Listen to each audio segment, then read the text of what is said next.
The Crossroads, a 5-mile square block industrial park of warehouses and old abandoned buildings that were active in the daytime. But at night it was a much different place. For Nick, it signaled his time to emerge from the shadows and take over the blacktop with his infamous electric blue souped-up ride. He was the king of the underground racing scene. He was undefeated and a local legend in his own right. Tonight was no different than any other Friday night at the Crossroads. Nick sat back and waited like he did every Friday night to see if a new driver would arrive to challenge and push him. The engines and exhaust sounds all around drowned out the echoes of the night. Just then, from out of nowhere, a red muscle car pulled to the line. Nick had never seen this car before. A young man then stepped out. Nick joked that he looked like he stepped out of the 60s with what he was wearing. He had slicked back hair, dark blue jeans, a white shirt, and black leather jacket. He had a very serious look on his face as he scanned the crowd. He then looked in Nick's direction, and that's when their eyes locked onto one another. He then gave Nick this grin that revealed a gold tooth. The stranger then said, "I heard you're the guy to beat around here." Nick looked at him unimpressed and replied in a cocky tone, "Maybe. You think you and that antique can keep up with me?" The other driver then signaled to Nick to pull up beside him on the line. Determined not to back down, Nick got in his car and pulled up beside this mystery driver, both their cars side by side. Nick then looked at the other driver and said, "Let's race," revving their engines. The crowd gasped and clamored as they waited for the race to begin.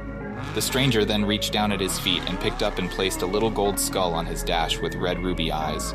Before placing it there, he gave it a kiss and looked back at Nick with an evil grin showing off his gold tooth again.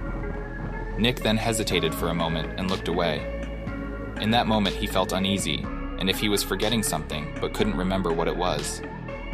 Just then, a young woman stood in front of both vehicles, ready to signal them into the night and start the race. She raised her arms in the air and asked both drivers if they were ready.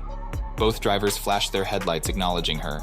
She then lowered her arms and screamed out, "Go!" Both drivers screeched off the line and Nick's car shot forward, tires screeching against the pavement. But as he glanced into his rearview mirror, he gasped in disbelief. The other car, sleek and ethereal, glided effortlessly beside him as the other driver wore a haunting smile that sent shivers down Nick's spine. In that moment, he then realized what it was that he was forgetting. His father had told him a tale of a street racer by the name of Aurum, who had been an enigmatic figure, a local legend himself, leaving behind a legacy of victories and mystery.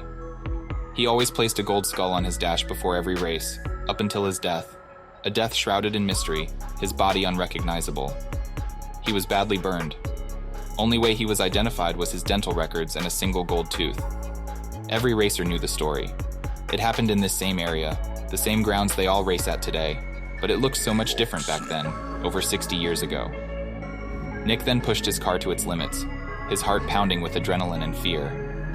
The stranger matched him every step of the way, their two cars entwined in a deadly dance of speed and danger.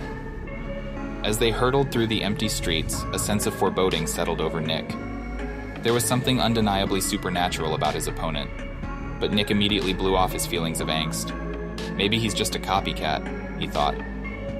As they reached the final stretch, Nick's car surged forward, inching closer to victory lines painted on the street. The stranger, however, refused to yield. In a final desperate move, Nick swerved his car into the red muscle car. The two vehicles collided, metal shrieking against metal, and time seemed to freeze.